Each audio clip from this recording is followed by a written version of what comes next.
Resumen del libro Segunda de Reyes, parte número 2. El juicio sobre los reyes de Israel y Judá, capítulos 9 al 17. Introducción. Los capítulos 9 al 17 de Segunda de Reyes narran una etapa crucial en la historia de Israel y Judá, donde el juicio divino se manifiesta de manera contundente debido a la continua rebelión y pecado del pueblo. A lo largo de estos capítulos, Dios levanta a Jehú como su instrumento de justicia para erradicar la malvada dinastía de Acab y eliminar la adoración a Baal en Israel.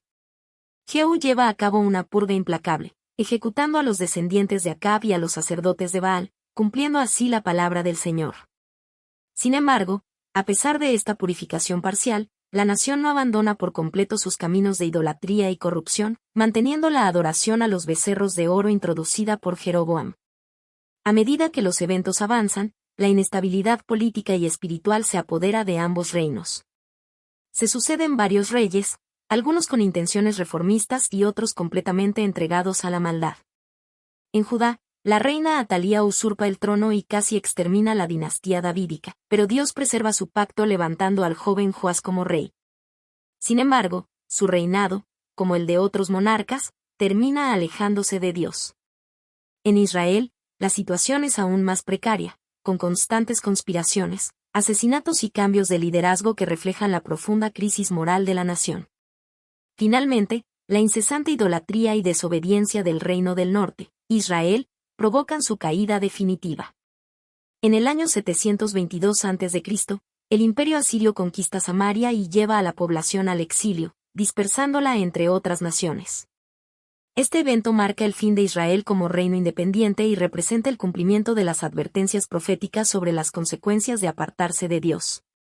Estos capítulos no solo relatan el deterioro político y espiritual de Israel y Judá, sino que también destacan la fidelidad de Dios a su palabra. A pesar de la corrupción y el castigo inminente, Él sigue cumpliendo su propósito, preservando a un remanente y recordando a su pueblo la importancia de la obediencia y la fidelidad a su pacto. Capítulo 9. La unción de Jehú y la caída de Joram y Jezabel. Dios decide ejecutar juicio contra la dinastía de Acab y envía a Eliseo a cumplir esta misión.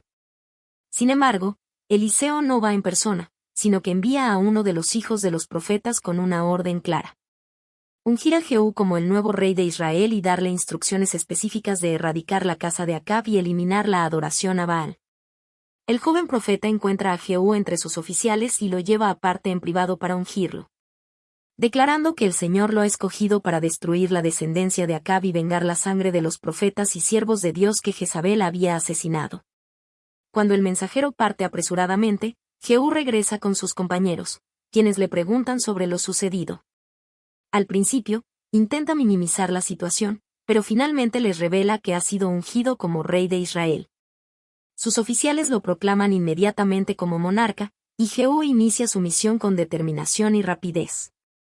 Jehú se dirige a Jezreel, donde Joram, rey de Israel, se recupera de sus heridas de batalla contra Siria. Desde la torre de vigilancia, los guardias ven venir su carruaje, y su forma de conducir delata su identidad. Joram y Ocosías, rey de Judá, salen a su encuentro.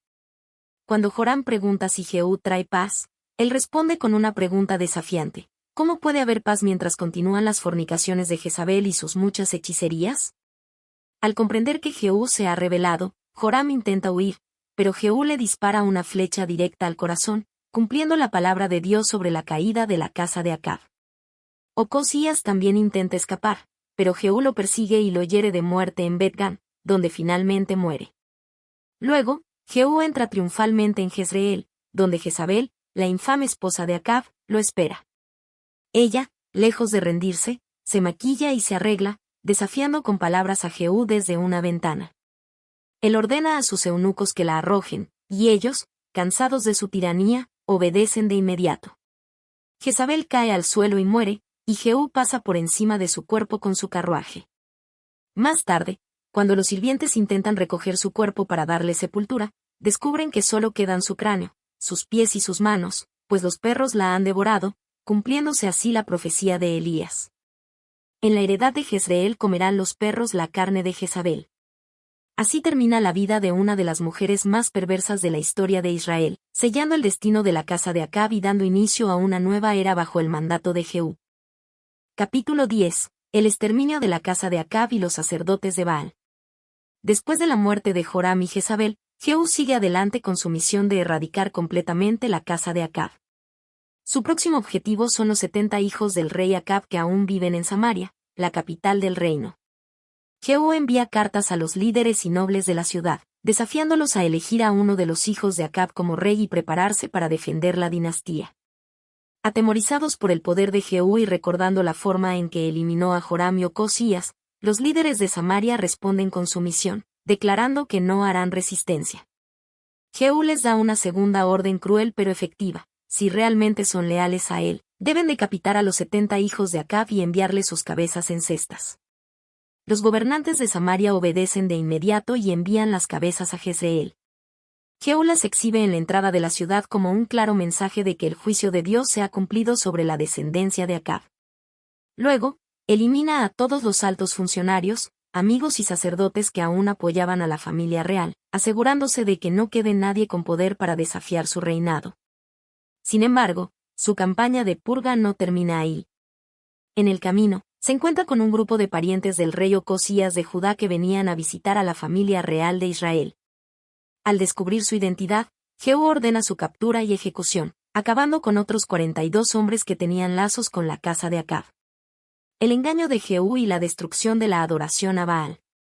Jehú, decidido a erradicar el culto a Baal, idea una estrategia astuta. Convoca a todos los sacerdotes y seguidores de Baal, proclamando que servirá a este dios aún más que Acab. Su aparente devoción atrae a una multitud al gran templo de Baal en Samaria.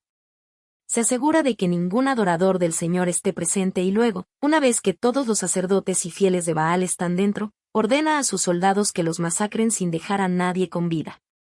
Después de la matanza, Jehú destruye por completo el templo de Baal y lo convierte en un basurero, eliminando así oficialmente la adoración a Baal en Israel.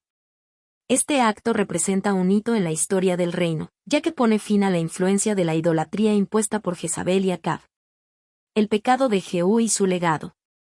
A pesar de su celo en destruir el culto a Baal, Jehú no lleva a cabo una verdadera reforma espiritual en Israel. En lugar de guiar al pueblo de regreso a la adoración pura de Dios, sigue permitiendo la idolatría establecida por Jeroboam, el primer rey de Israel, quien introdujo la adoración de becerros de oro en Betel y Dan. Por su obediencia parcial, Dios le concede a Jehú una promesa: su descendencia reinará en Israel hasta la 4ª generación. Sin embargo, el reino no experimenta paz ni restauración espiritual. Israel sigue alejándose de Dios y, como consecuencia, empieza a perder territorio frente a los ataques de los sirios liderados por Hazael. Jehú gobierna Israel durante 28 años, pero su reinado, aunque marcado por su brutalidad y determinación, no logra traer una verdadera renovación espiritual. Finalmente, muere y su hijo Joacás le sucede en el trono, continuando la historia de inestabilidad y decadencia del reino del norte. Capítulo 11. Atalía y el reinado de Joás en Judá. Atalía usurpa el trono. Tras la muerte de Ocosías, rey de Judá, su madre Atalía ve una oportunidad para tomar el poder. Como hija de Acab y Jezabel, Atalía ha sido influenciada por la idolatría y la corrupción de la casa real de Israel. Decidida a consolidar su reinado, ordena la ejecución de todos los descendientes de la casa de David, eliminando cualquier posible amenaza a su gobierno. Su reinado marca uno de los periodos más oscuros en la historia de Judá, ya que introduce aún más idolatría y se aleja completamente de la adoración al Señor. Joás es escondido en el templo. Sin embargo, Dios preserva la línea davídica. Josaba, hermana de Ocosías y esposa del sumo sacerdote Joiada, logra rescatar a Joás, el hijo menor del rey. En un acto de valentía y fe, lo esconde en el templo de Dios durante 6 años. Durante este tiempo, Joás crece bajo la protección y la enseñanza del sumo sacerdote, lejos de la influencia de Atalía. Mientras tanto, Judá sufre bajo el gobierno tiránico de Atalía, quien fomenta la adoración a Baal y debilita la relación del pueblo con Dios. Sin embargo, Joiada, el sumo sacerdote, espera pacientemente el momento adecuado para restaurar el linaje de David en el trono. La coronación de Joás y la caída de Atalía. Cuando Joás cumple 7 años, Joiada decide que es hora de actuar. Organiza un plan para proclamarlo rey en secreto y convoca a los jefes militares, levitas y sacerdotes fieles a la casa de David. Les revela que el verdadero heredero al trono sigue vivo y les ordena que protejan el templo con sus armas. Durante la ceremonia en el templo, Joiada presenta a Joás ante el pueblo, coloca la corona sobre su cabeza y lo unge como rey. La multitud celebra con júbilo, batiendo palmas y gritando, ¡Viva el rey! El alboroto llega a oídos de Atalía, quien corre al templo para averiguar qué sucede. Al ver a Joás con la corona, comprende que su reinado ha terminado. Desgarrando sus vestiduras, grita, traición. Traición, pero ya es demasiado tarde.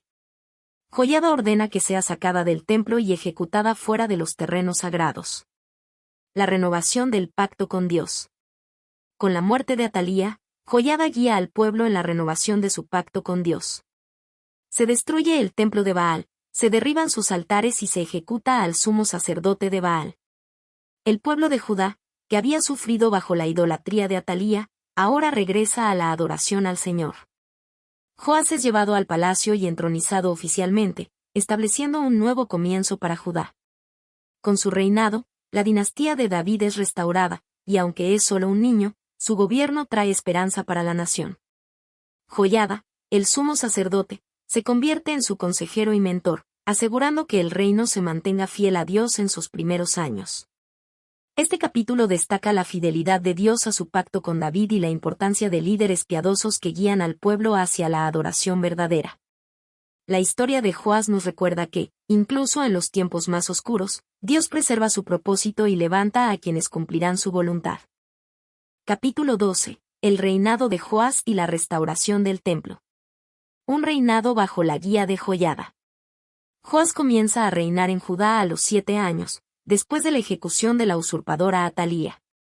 Su gobierno es guiado por el sumo sacerdote Joiada, quien lo había protegido y criado en el templo de Dios. Mientras Joiada está vivo, Joás sigue los caminos del Señor y toma medidas para restaurar la adoración verdadera en Judá. Uno de los principales problemas de su tiempo es el deterioro del templo de Dios, el cual había sido descuidado y dañado durante los años de idolatría bajo Atalía. Determinado a devolverle su esplendor, Joás impulsa un proyecto de restauración, mostrando su deseo inicial de honrar a Dios y fortalecer la identidad espiritual de la nación. La restauración del templo. Para financiar la restauración del templo, Joás ordena que se recolecten fondos a través de ofrendas voluntarias del pueblo.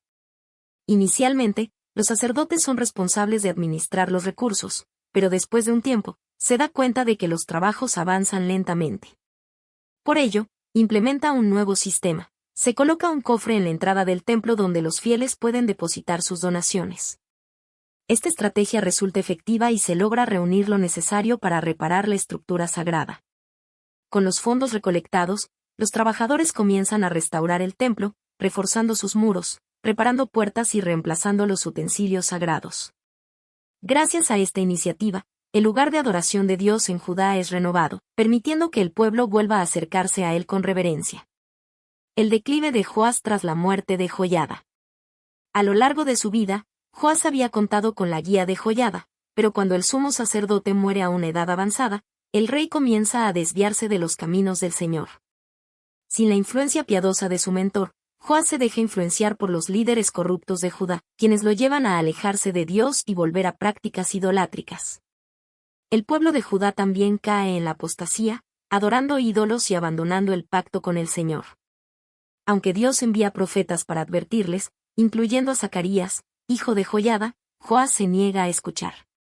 En un acto de ingratitud y traición, ordena la muerte de Zacarías, quien es apedreado en el templo. Antes de morir, el profeta clama, el Señor lo vea y lo demande. El juicio divino sobre Joás. El abandono de Dios por parte de Joás trae graves consecuencias. Hazael, rey de Siria, invade Judá y ataca Jerusalén. En un intento desesperado por evitar la destrucción, Joás toma los tesoros del templo y los entrega como tributo a los sirios. Sin embargo, esto no detiene el declive de su reinado. Poco después, Joás es traicionado por sus propios oficiales, quienes lo asesinan en su propia cama. Así, el rey que había comenzado su reinado con celo por Dios y había restaurado el templo, muere en deshonra por haberse apartado del Señor. Este capítulo muestra cómo la fidelidad a Dios trae bendición, pero alejarse de él conlleva consecuencias trágicas. La vida de Joás es un recordatorio de la importancia de permanecer firmes en la fe, sin depender únicamente de la influencia de otros para mantenerse en el camino correcto. Capítulo 13. La muerte de Eliseo y la persistencia del pecado en Israel. El reinado de Joacás y la opresión de Siria. Tras la muerte de Jehú, su hijo Joacás asciende al trono de Israel y sigue el mismo camino de idolatría y pecado que su antecesor. A pesar de que Jehú había eliminado la adoración a Baal, no erradicó la idolatría relacionada con los becerros de oro de Jeroboam. Joacás continúa con estas prácticas y, como consecuencia, el juicio de Dios cae sobre Israel. Durante su reinado, el ejército sirio, liderado por Hazael, oprime severamente a Israel, reduciendo su ejército a una fracción de lo que había sido antes. En su desesperación, Joacás clama a Dios por ayuda, y el Señor, en su misericordia, le concede un libertador, aunque su nombre no se menciona en este capítulo. Sin embargo, el pueblo no se aparta de su idolatría, y su liberación es solo parcial. El reinado de Joás y su encuentro con Eliseo. Cuando Joacás muere, su hijo Joás sube al trono de Israel. Aunque es un rey valiente en batalla, sigue los mismos caminos de pecado que su padre y no busca sinceramente a Dios. A pesar de esto, en un momento de crisis, decide visitar al profeta Eliseo, quien ya se encuentra gravemente enfermo y cercano a la muerte. En un emotivo encuentro, Joás lamenta la inminente partida del profeta, reconociendo su importancia como defensor espiritual y militar de Israel. Conmovido por la situación de la nación, Eliseo le ordena realizar una serie de acciones simbólicas que revelarán el destino de Israel en su lucha contra Siria. La profecía de Eliseo y la falta de fe de Joás. Eliseo instruye a Joás para que tome un arco y flechas. Con las manos del profeta sobre las del rey, le pide que dispare una flecha por la ventana hacia el oriente. Eliseo declara, flecha de salvación de Jehová, y flecha de salvación contra Siria, indicando que Dios concederá la victoria sobre sus enemigos. Luego, Eliseo le ordena golpear el suelo con las flechas. Joás golpea el suelo 3 veces y se detiene, lo que decepciona al profeta.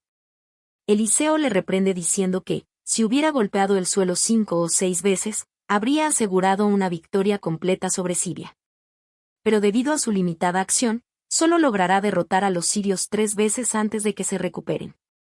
Este episodio muestra cómo la falta de fe y determinación de Joás impide una liberación total de la opresión siria. La muerte de Eliseo y un milagro después de su muerte.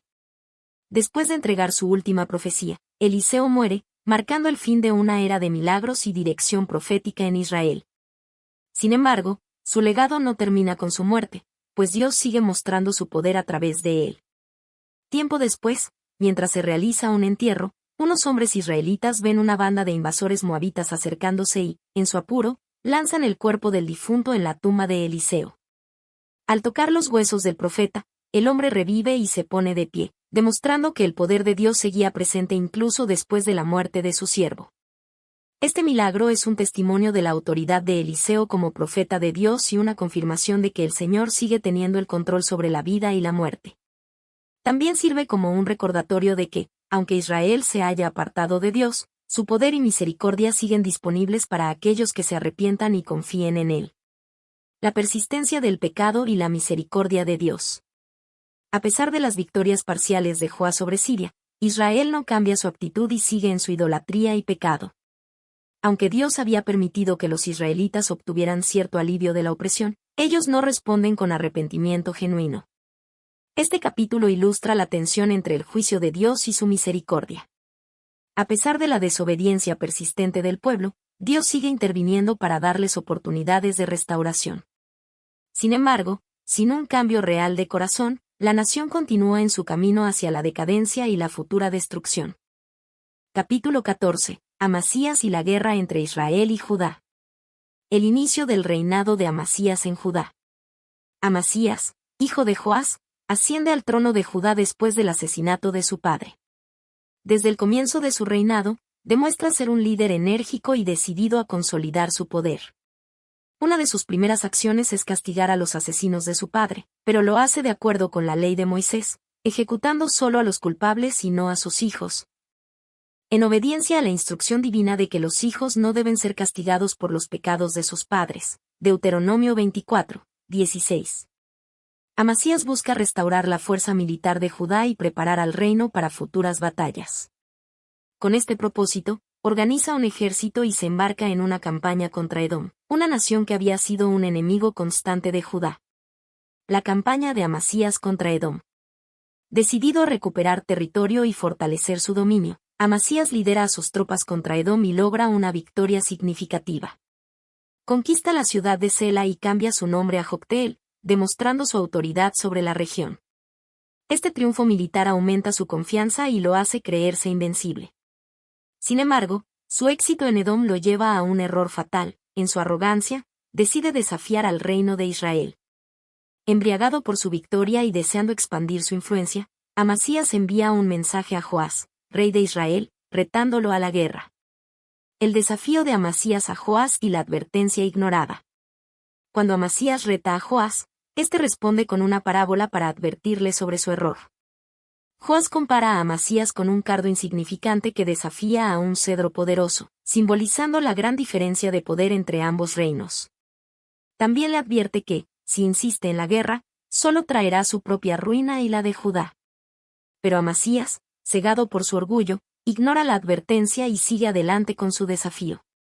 La derrota de Judá y el saqueo de Jerusalén. La batalla se lleva a cabo en Bet-Semes, y el ejército de Judá es derrotado estrepitosamente. Amasías es capturado por las fuerzas israelitas, y Joás lleva a su ejército hasta Jerusalén, donde derriban una gran sección de sus murallas y saquean el templo y el palacio real. Este saqueo es un duro golpe para Judá, que no solo pierde riquezas, sino también parte de su independencia.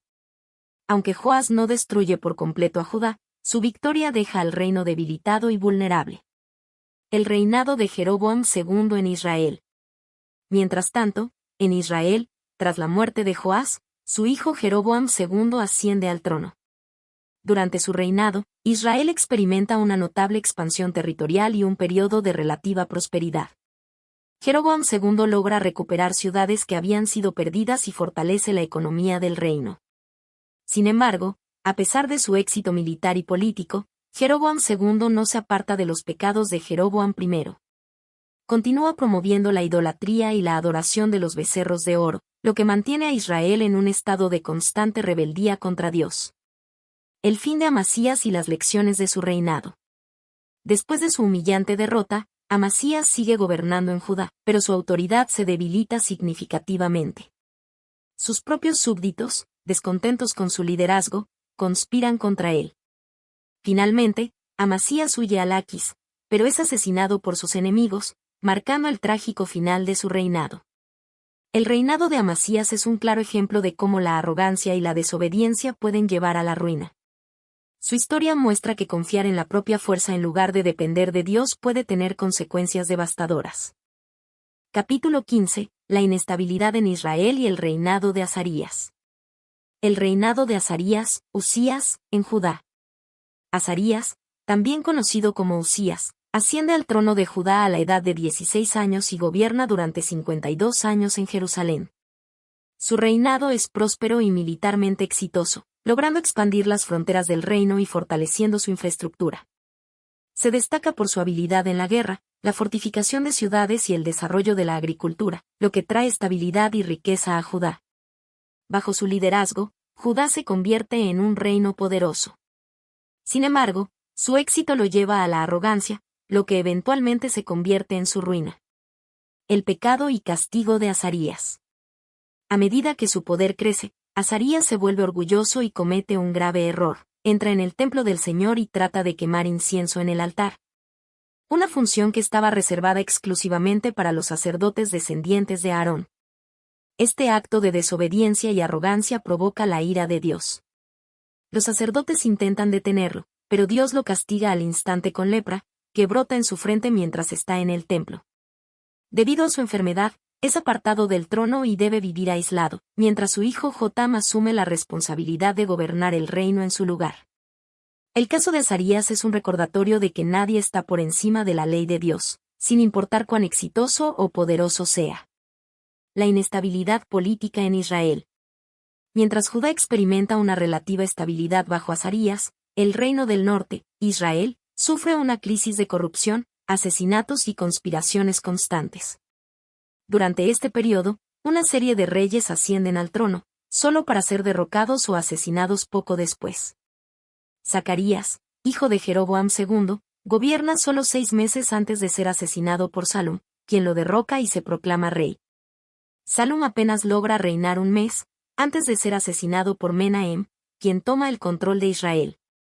Menahem gobierna 10 años, pero se mantiene en el poder mediante la violencia y la opresión.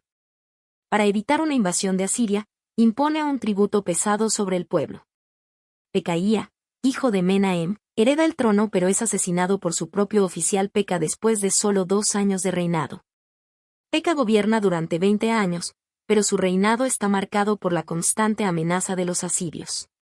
Finalmente, es derrocado por Oseas, quien se convierte en el último rey de Israel antes de la caída del reino.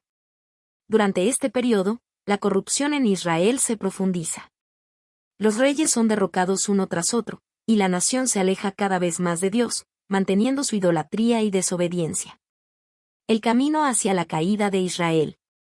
La continua rebelión espiritual y política de Israel allana el camino para su destrucción. Los reyes son violentos y corruptos, incapaces de dirigir a la nación hacia la justicia. La idolatría persiste, y el pueblo sigue ignorando los llamados de los profetas para arrepentirse. Mientras tanto, el imperio asirio se convierte en una amenaza creciente, y su intervención en los asuntos de Israel se vuelve cada vez más frecuente. El caos político y la decadencia moral preparan el escenario para la eventual conquista y destrucción del reino en los próximos capítulos.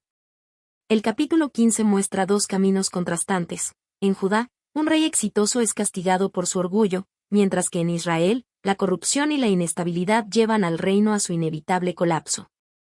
Capítulo 16. La apostasía de Acaz y la alianza con Asiria. El reinado de Acaz en Judá. Acaz asciende al trono de Judá y gobierna durante 16 años en Jerusalén. A diferencia de sus antecesores, Acaz se aleja completamente de Dios, entregándose a la idolatría y adoptando las prácticas paganas de las naciones vecinas. Su reinado es uno de los más oscuros en la historia de Judá, marcado por su corrupción espiritual y política. El pecado de Acaz, la idolatría y los sacrificios humanos. Desde el inicio de su reinado, Acaz abandona la adoración al Dios de Israel y sigue el camino de los reyes paganos, introduciendo la idolatría en Judá. Entre sus pecados más atroces está el sacrificio de su propio hijo, una práctica abominable en la que se ofrecían niños a dioses falsos como Moloc. Además, Acaz construye altares paganos y lugares de culto idolátrico en diferentes partes del reino, promoviendo la corrupción espiritual del pueblo. Su rechazo total a Dios lo lleva a tomar decisiones que ponen en peligro la soberanía de Judá. La crisis política y la amenaza de Siria e Israel. Durante su reinado, Judá enfrenta una grave amenaza militar. El rey de Israel, Peca, y el rey de Siria, Rezín, forman una alianza y atacan Judá con la intención de destronar a Acaz y colocar en su lugar a un rey títere. La guerra es devastadora, y muchas ciudades de Judá sufren grandes pérdidas. En lugar de buscar la ayuda de Dios a través de la oración y el arrepentimiento, Acaz toma una decisión desesperada. En su angustia, envía mensajeros al poderoso rey de Asiria, Tiglat-Pileser III, pidiendo ayuda militar. Para asegurar su protección, Acaz entrega los tesoros del templo de Dios y del palacio real como tributo a Asiria. Judá se convierte en un vasallo de Asiria. El rey asirio responde al llamado de Acaz y ataca a Damasco, la capital de Siria, matando al rey Rezín y anexando el territorio. Esto alivia temporalmente la amenaza sobre Judá, pero trae consecuencias graves. Judá pierde su independencia y se convierte en un estado vasallo de Asiria. Acaz debe pagar tributos constantes al imperio, debilitando económicamente a Judá. La influencia pagana de Asiria se infiltra aún más en Judá, afectando su religión y cultura. Acaz introduce la idolatría en el templo de Dios. Durante una visita a Damasco para reunirse con Tiglat-Pileser III, Acaz ve un altar pagano asirio y queda impresionado por su diseño. Sin dudarlo, ordena que se construya una réplica en el templo de Jerusalén, desplazando el altar original de Dios. Acaz reorganiza el templo según el modelo asirio, alterando el diseño sagrado establecido por Dios. Además, prohíbe el uso del altar original de Dios y reemplaza la adoración legítima con rituales paganos. Su influencia lleva a una mayor corrupción espiritual en Judá, preparando el camino para juicios futuros. Las consecuencias del reinado de Acaz. El reinado de Acaz es una tragedia espiritual y política para Judá. Al buscar alianzas humanas en lugar de confiar en Dios, pone en peligro la soberanía del reino y corrompe la adoración verdadera. Cuando Acaz muere, es enterrado en Jerusalén, pero no en las tumbas de los reyes fieles, una señal del desprecio por su liderazgo. Su hijo, Ezequías, lo sucede en el trono y traerá una reforma espiritual en el futuro. El capítulo 16 destaca los peligros de la apostasía y la confianza en el poder humano en lugar de Dios, mostrando cómo el pecado de un rey puede llevar a la decadencia de toda una nación. Capítulo 17. La caída de Israel y el exilio en Asiria. Oseas, el último rey de Israel. Oseas, hijo de Ela, asciende al trono de Israel en un momento de gran inestabilidad y crisis. Su reinado marca el último capítulo de la historia del Reino del Norte, antes de su destrucción definitiva. Aunque Oseas no es tan perverso como algunos de sus predecesores, sigue practicando la idolatría y la desobediencia a Dios, lo que sella el destino de Israel. Durante su gobierno, Israel se encuentra bajo la opresión del imperio asirio, que ya había debilitado al reino en batallas anteriores. Inicialmente, Oseas acepta la condición de vasallo y paga tributo al rey asirio Salmanasar V. Sin embargo, buscando liberarse del dominio asirio, Oseas hace una alianza secreta con Egipto y deja de rendir tributo a Asiria. La invasión asiria y la caída de Samaria. Este acto de rebelión provoca la ira del rey de Asiria, quien responde con una invasión devastadora. Salmanasar V captura a Oseas y lo pone en prisión, dejando a Israel sin liderazgo. Luego, los ejércitos asirios asedian Samaria durante 3 años. Sin aliados ni recursos suficientes, la capital israelita finalmente cae en el año 722 a.C., cumpliéndose las advertencias de los profetas. Con la caída de Samaria, el reino del norte deja de existir como nación independiente. La destrucción es total, la ciudad es saqueada, sus fortificaciones derribadas y la población israelita es deportada. El exilio y la dispersión de Israel. Siguiendo su política de dominación, los asirios deportan a la mayoría de los israelitas hacia regiones lejanas del imperio, como Hala, el río Gozán y las ciudades de los medos. Este exilio no es solo un castigo político, sino una táctica para disolver la identidad de los pueblos conquistados y evitar futuras rebeliones. Como resultado, las 10 tribus del Reino del Norte desaparecen de la historia bíblica y se dispersan entre otras naciones.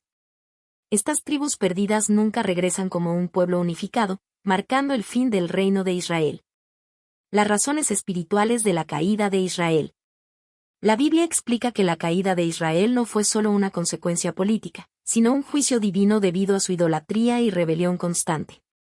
A lo largo de los años, los israelitas adoraron ídolos y siguieron las prácticas paganas de las naciones vecinas. Construyeron altares en lugares altos, desobedeciendo la ley de Dios. Sacrificaron a sus propios hijos en ritos idolátricos. Ignoraron las advertencias de los profetas, quienes llamaban al arrepentimiento. Dios, en su paciencia, les había dado oportunidades de arrepentimiento, pero el pueblo rechazó su misericordia. La destrucción de Israel es presentada como una consecuencia inevitable de su persistente desobediencia.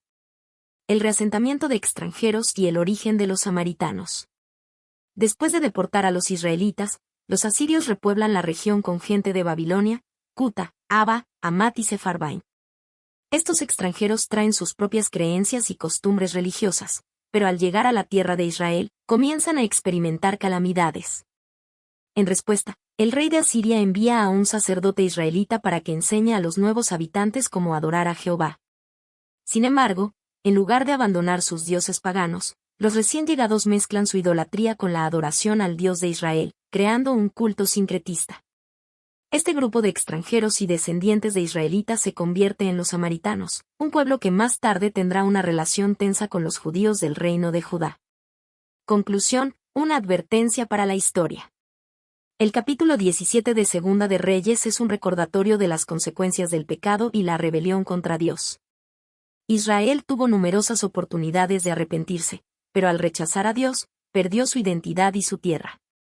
El exilio del Reino del Norte es un evento trágico que sirve de advertencia para Judá, que aún se mantiene en pie. Sin embargo, Judá también deberá enfrentar el juicio divino si sigue el mismo camino de idolatría y desobediencia. Conclusión. Los capítulos de Segunda de Reyes 9 al 17 narran una de las épocas más turbulentas en la historia de Israel y Judá, marcada por juicio divino, corrupción política y decadencia espiritual. En estos relatos, vemos cómo el paciente llamado de Dios al arrepentimiento es ignorado y cómo las advertencias de los profetas finalmente se cumplen con la caída de Israel. Jehú, aunque es usado como instrumento para erradicar la adoración a Baal, no se aparta de los pecados de Jeroboam ni restaura la verdadera adoración a Dios. Su reinado simboliza una obediencia parcial, que si bien cumple una parte del mandato divino, no lleva a Israel a una verdadera transformación espiritual. Como resultado, el reino del norte sigue en su pecado y se encamina hacia su inevitable destrucción. Mientras tanto, en Judá, los reyes fluctúan entre la fidelidad y la apostasía. Aunque hay intentos de restauración, como en el caso de Joás y la renovación del templo, la idolatría y la corrupción moral siguen ganando terreno. La historia de Judá en estos capítulos es una advertencia de que la fidelidad de un líder no siempre es suficiente si el pueblo no se vuelve completamente a Dios.